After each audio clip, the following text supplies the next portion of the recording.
This Organized Chaos podcast is brought to you by JEMS Art Studio. JEMS Art Studio is an online store that allows access to prints that you can use for most anything, obviously as just a picture, or as a wallpaper, or as a bookmark, or anything you can think of. You can find JEMS Art Studio at etsy.com/shop/JEMS Art Studio. This podcast is also brought to you by listeners like you. Thank you.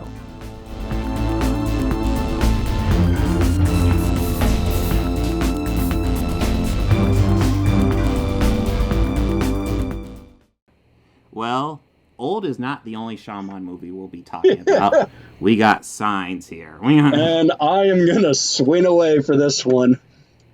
Ooh, swing away. Second callback to that movie. So, Signs, yes. This was his first movie after The Sixth Sense, if I'm not mistaken. Unbreakable was, yes. So this was his third, right? Yes. Yeah.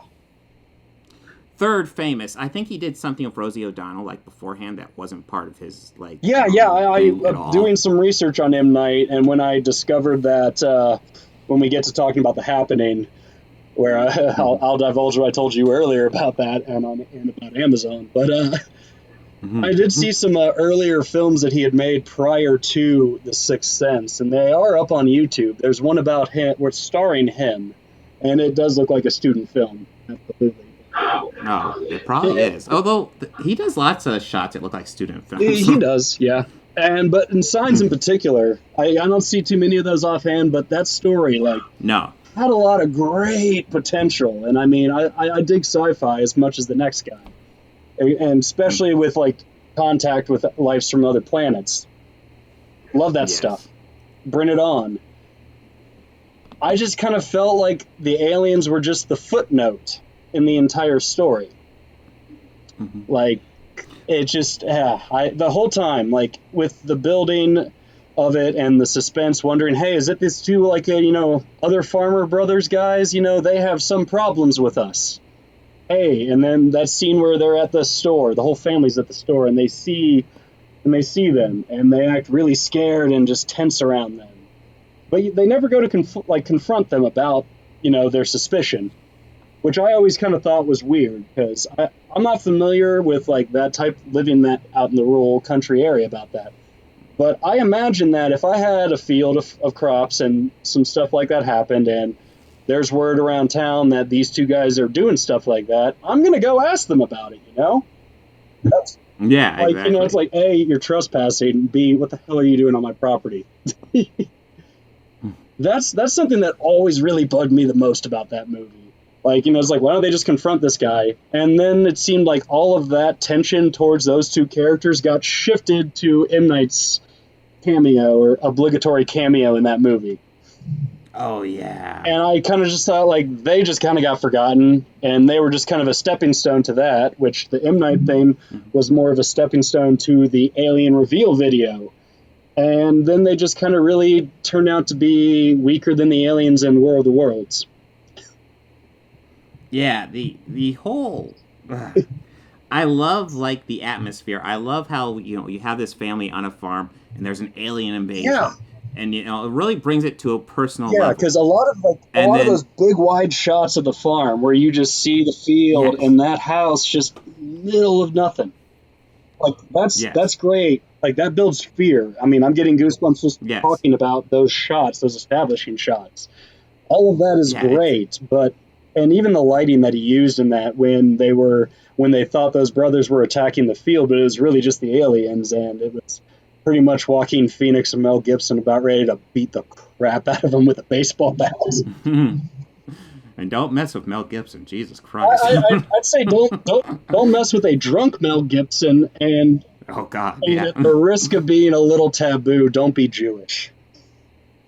Well, it won't go. I mean, he hates.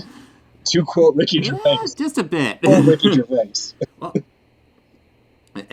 it's one of those movies I feel, when you're first watching, it's like, oh, wow, this is kind of cool. And then, as we learn more about this threat, you realize this is stupid, isn't it? Yeah.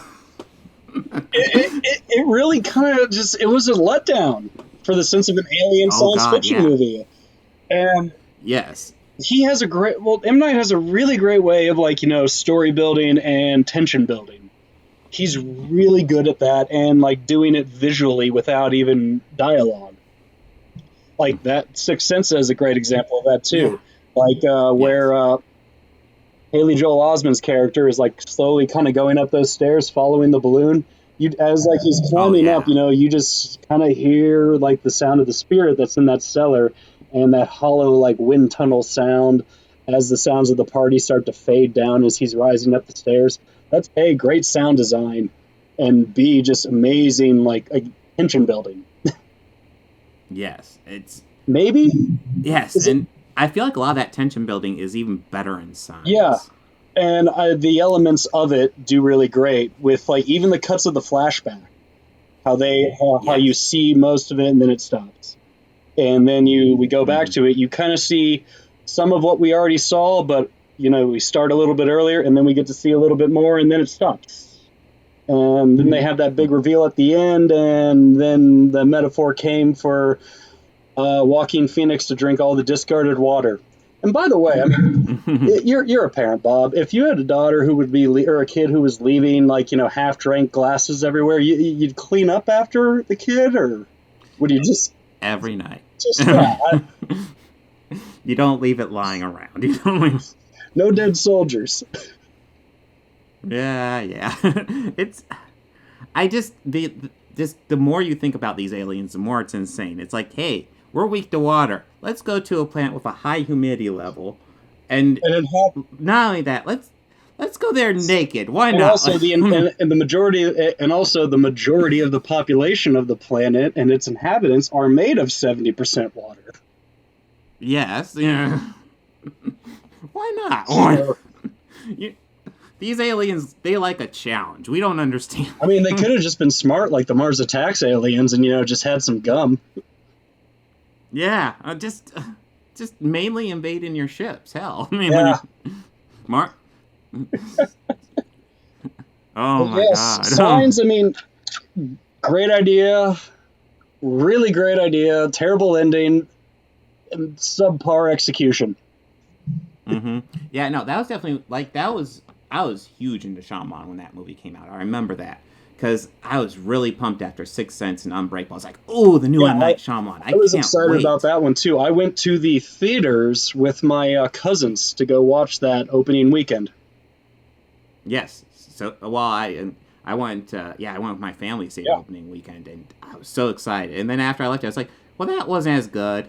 And, like, it's one of those things where you just spend, like, a week with it, and after a week, you're like, oh, wow, that just sucked, didn't it? After it, my oldest cousin up north, Nick, he drove me and my other cousins there along with his girlfriend at the time, now his wife. But I remember as we were driving to drop her back off home, he was like, guys, don't talk about it. That movie really creeped her out. And I mean, to be fair, at her defense, where she was living at it with her parents, it kind of was like a little tiny farmhouse like that, because that's the area in Toledo where she lived. So, understandable. Like, we laughed. Yes, he laughed. Yes. I looked over to my cousin. I was going to say, I'm happy you said that. And he's like, yeah, because you looked like you wanted to say something. What do you want to say? Oh, a cornfield.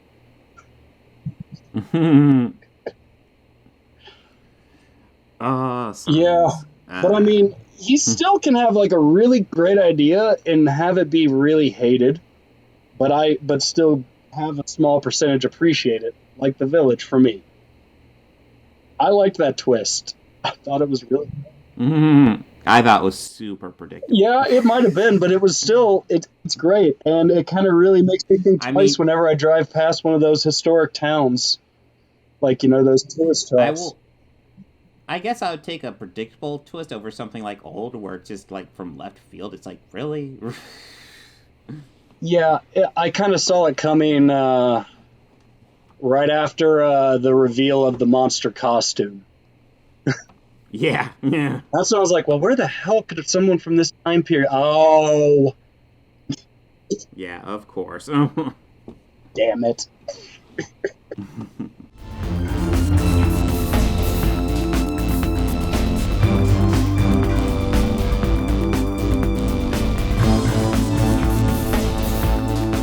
I want to go ahead and add some audio credits at the end here.